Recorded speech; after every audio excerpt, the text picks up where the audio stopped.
Hi friends, welcome to prabha'sTopicz. prabha'sTopicz இன்னைக்கு நம்ம ஒரு முறுக்கு வீடியோ தான் பார்க்க போறோம். தீபாவளி வந்துருச்சு இல்லையா? சோ அதனால தீபாவளி ஸ்பெஷலா முறுக்கு நான் எப்படி செய்றேன் அப்படிங்கறத உங்களுக்கு நான் காமிக்கிறேன். வாங்க फ्रेंड्स பார்க்கலாம். இதுக்கு நான் ஃபர்ஸ்ட் அரிசி மாவு எடுத்துக்கிறேன். அரிசி மாவு நான் வீட்ல ரெடி பண்ண மாவு இது.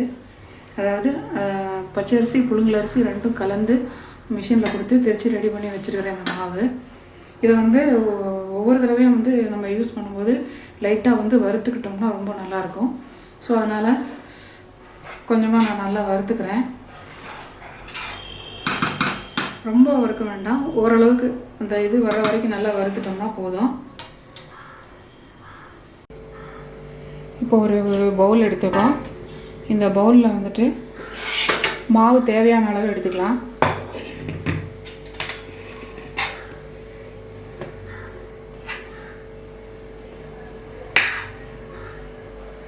மாவு சூடாக இருக்கிறதுனால கரண்டியில் எடுத்துட்ருக்கேன்.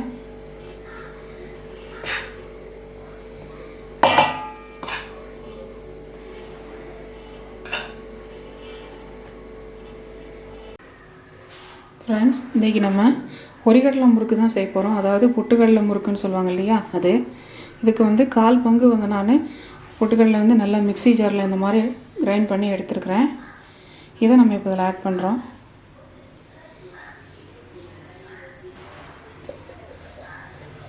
லாஸ்ட் டைம் நம்மளுடைய சேனலில் போன தீபாவளிக்கு வேர்க்கடலை முறுக்கு செஞ்சுருந்தேன். விருப்பம் இருந்தால் போய் பாருங்கள், லிங்க் டிஸ்கிரிப்ஷன் பாக்ஸில் தரேன். இதுக்கப்புறம் தேவையான அளவு உப்பு சேர்த்துக்கலாம்.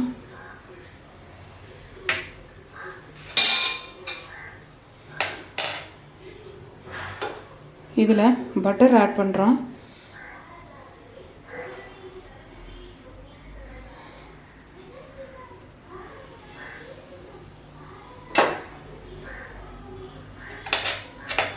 மாவு சூடாக இருக்கையில் கரண்டி வச்சு இப்படி கலந்துக்கலாம்.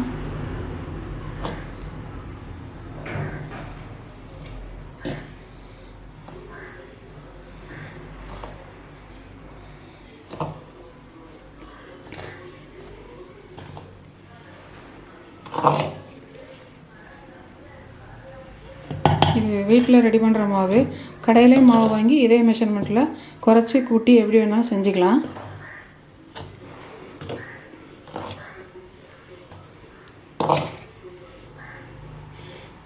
மாவு கொஞ்சம் ஆறவும் மாவு ரெடி பண்ணிடலாம்.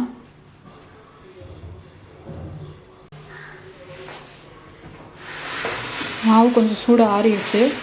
ஸோ அதனால் ஃபஸ்ட்டு நம்ம கையில் நல்லா கிளந்து விட்டுட்டு அதுக்கப்புறம் நம்ம தண்ணி ஊற்றி பிசைஞ்சிக்கலாம்.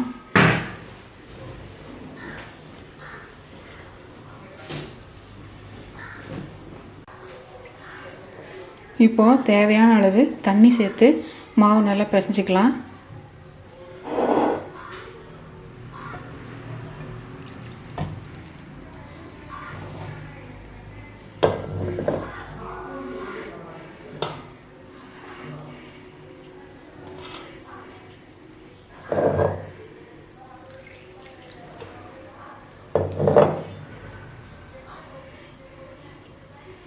நல்லா பிசைஞ்சிட்டு காமிக்கிறேன் உங்களுக்கு.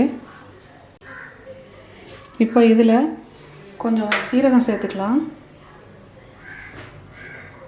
கொஞ்சம் பெருங்காயம் சேர்த்துக்கலாம்.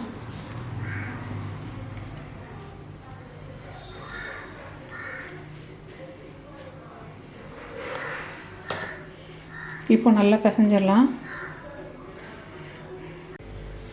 ஃப்ரெண்ட்ஸ் பாருங்கள், மாவு நல்லா பிசைஞ்சாச்சு. இப்படி மாவு ப்ரெஸ் பண்ணோம்னா அந்த அப்படி உள்ளே போகணும். நல்லா இலக்கமாக பிசைஞ்சுக்கணும். இது நிறைய மாவு இருந்தனால நான் இப்போதைக்கு செய்கிறதுக்கு தேவையான அளவு மட்டும் மாவு எடுத்து வச்சுக்கிட்டேன்.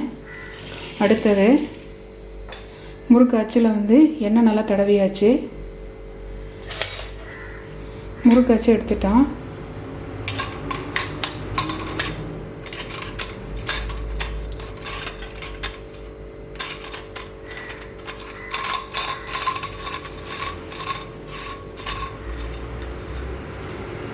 இந்த பாகத்துலேயும் நல்லா எண்ணெய் தடவியாச்சு. ஸோ இப்போது மாவு கொஞ்சம் கொஞ்சமாக போட்டு நம்ம முறுக்கு எடுத்துடலாம்.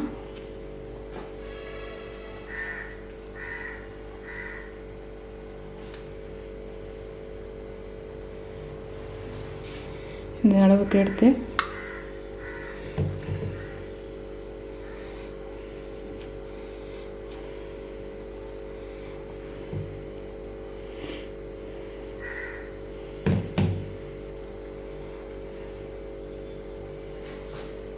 மாவு இவ்வளோ ஃபில் பண்ணியாச்சு. அடுப்பில் எண்ணெய் ஹீட் ஆகிட்டுருக்கு. எண்ணெய் ரெடி ஆகிடுச்சான்னு செக் பண்ணலாம்.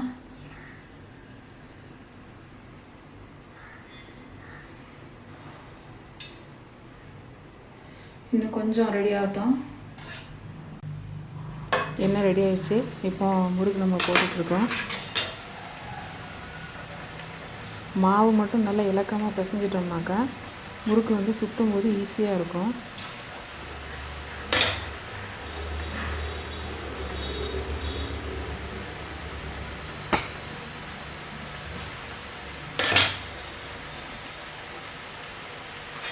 பாக்கெட் மாவுலேயே வாங்கி இதே மாதிரி செஞ்சுக்கலாம்.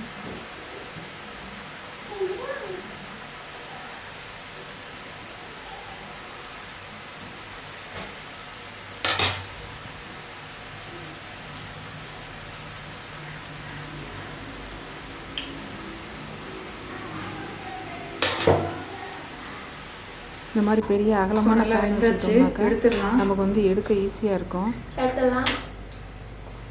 இதில் முறுக்க இந்த மாதிரி கம்பியில் எடுக்க வரலன்னா நம்ம தண்ணியில் வச்சு எடுத்துடலாம். திருப்பி போடுறதுக்கு மட்டும் அதை யூஸ் பண்ணிக்கணும் அந்த கம்பியை. அவ்வளோதான், நம்மளுடைய முறுக்கு பொரிகடலை முறுக்கு ரெடி ஆயிடுச்சு. தீபாவளி ஸ்பெஷல். இது ரொம்ப ஈஸியானது தான் ஃப்ரெண்ட்ஸ். நீங்களும் உங்கள் வீட்டில் ட்ரை பண்ணி பாருங்கள். இந்த வீடியோ உங்களுக்கு பிடிச்சிருந்தால் லைக் பண்ணுங்கள், ஷேர் பண்ணுங்கள், சப்ஸ்கிரைப் பண்ணுங்கள். தேங்க்ஸ் ஃபார் வாட்சிங். தேங்க்யூ. பாய்.